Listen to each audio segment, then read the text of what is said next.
বান পৰিস্থিতি অকণমান উন্নত হৈছে, কিন্তু কষ্ট মানুহৰ বহুত হৈছে। বহুত স্থানত এতিয়াও সাহায্য যাব পৰা নাই।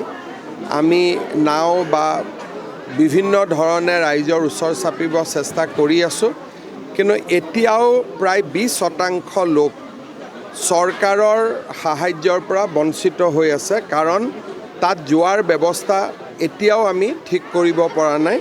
কিন্তু মই ভাবোঁ যে আজিৰ ভিতৰত আমি প্ৰায়বোৰ জেগাতে হয়তো যাব পাৰিম। ইলেক্ট্ৰিচিটিও প্ৰায় 60,000 মানুহৰ ঘৰত ইলেক্ট্ৰিচিটি কাটি থোৱা হৈছে। বানপানী আহিব, পানী উঠাৰ বাবে ট্ৰেন্সফৰ্মাৰত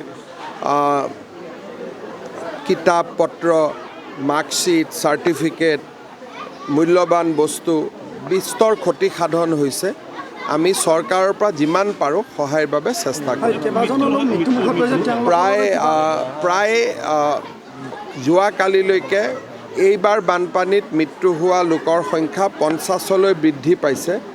কিন্তু স্থানীয় বিধায়ক, নাজিৰা সমষ্টিৰ স্থানীয় বিধায়কে মোক কোৱা অনুসৰি প্ৰায় 40টা ফেমিলিৰ ব্যক্তি, কাৰোবাৰ ফেমিলিত এজন, কাৰোবাৰ ফেমিলিত দুজন এতিয়াও সন্ধানহীন হৈ আছে।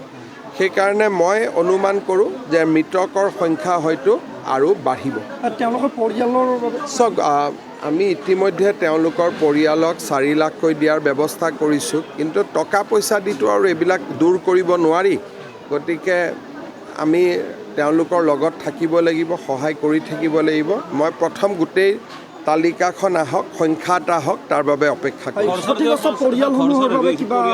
আমি যাৰ যি ক্ষতি হৈছে আমি যিমান পাৰোঁ সহায় কৰিম। অহা 25 তাৰিখে ভাৰত চৰকাৰৰ এটা উচ্চ পৰ্যায়ৰ দলো আহিব ক্ষতিৰ বুজ ল'বলৈ।